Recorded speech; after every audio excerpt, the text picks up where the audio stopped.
Salut tout le monde, petite vidéo pour vous présenter le fonctionnement d'un Fafnir avec son drone. Donc mon premier Fafnir est équipé Flamme avec le nucléaire bien sûr, hein, pour augmenter les dégâts. Le fonctionnement avec le drone qui est le Perséphone pour moi sur Flamme, avec les puces Repair Unit Dommage en attaque avec 35% de plus de dégâts. Et mes puces de défense, donc la première c'est la puce de freeze qui me permet de contrecarrer tout ce qui est L, Scadi qui me tire dessus.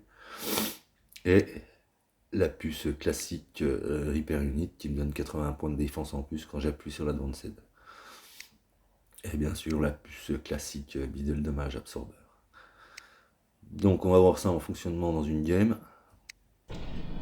Donc là on va démarrer, c'est la game du bateau. Donc là, vu que c'est une map très découverte, je vais trouver un point de chute pour descendre, pour être assez bas sur la map, pour pas être visé par tout le monde quand c'est trop haut. Donc là je me laisse chuter. Hop, et je démarre, je start là. Donc là, tu vois, je suis à ras du sol. Donc là, c'est le top pour aller attaquer tout ce qui est en middle.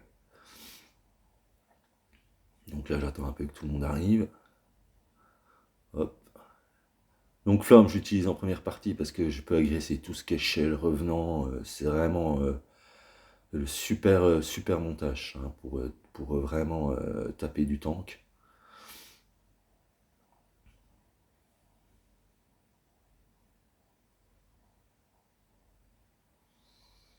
Donc là, j'ai un clocking unit, donc je me permets un peu d'aller middle. Hein. Donc là, il s'est mis en route mon clocking, donc cette fois-ci, il faudrait que j'utilise Advanced si je veux attaquer.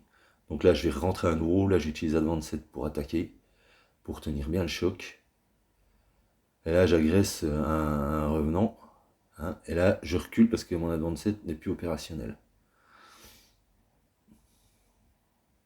Donc là, il faut que j'attende à nouveau que mon module actif se régénère, donc il me reste 12 secondes, donc j'attends, je me cache, je fais des tours.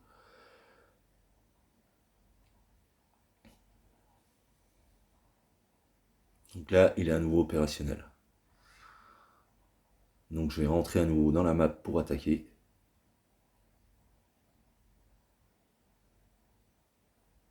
Là, j'attends un peu que ça recharge mes armes et j'y vais.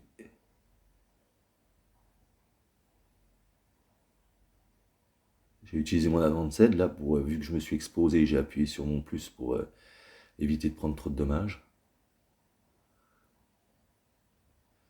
Et là, je vois que là, il commence à sortir beaucoup de Fafnir avec Scadi, donc moi, vu que je suis en flamme, je ne pourrais pas résister face à ça. Donc il y en a 4 sur la map là, en même temps. Donc tout le monde m'agresse.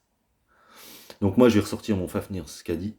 Et par contre, là, je vais rester au sol pour utiliser mes 80 points de défense. Et quand je vais appuyer, là, j'appuie sur mon plus d'Advanced. Donc là, j'ai 180 points de défense. Donc je les agresse tous pour les faire reculer. Donc j'en ai tué un, deux. Il en reste encore deux.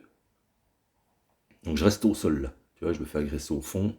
Mais je survis aisément. Et le dernier qu'on va allumer. Et bon là voilà, là cette fois-ci, vu qu'on est au milieu de game, bah, les titans commencent à arriver. Et là, faut absolument tenir notre balise là. Donc tant pis, je sacrifie et je reste sur place. Et j'essaye de faire du mal au maximum au luchador là.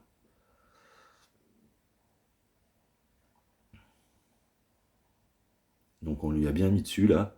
Donc là, il faut absolument qu'on garde notre balise. Donc je sors titan et je vais tenir notre balise. Là, je vais me cacher derrière un obstacle pour éviter les tirs de loin. Et je tape.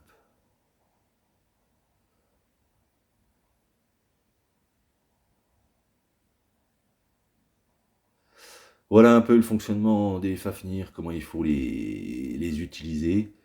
Et le mieux dans un Fafnir, c'est d'utiliser des obstacles sur la map pour vraiment être souvent à ras de terre, pour agresser comme dans Moon ou ces choses-là, où tu peux vraiment passer dans les tunnels et vraiment c'est là où tu fais le plus de dommages, quoi. Et le but d'arriver dans l'obstacle, c'est vraiment de se faire tirer sur son absorbeur avant de démarrer pour qu'il soit vraiment monté vite à bloc, quoi. Donc bah là, je vous laisse la fin de la game. Là, c'est une belle game qu'on a gagnée. Voilà, merci.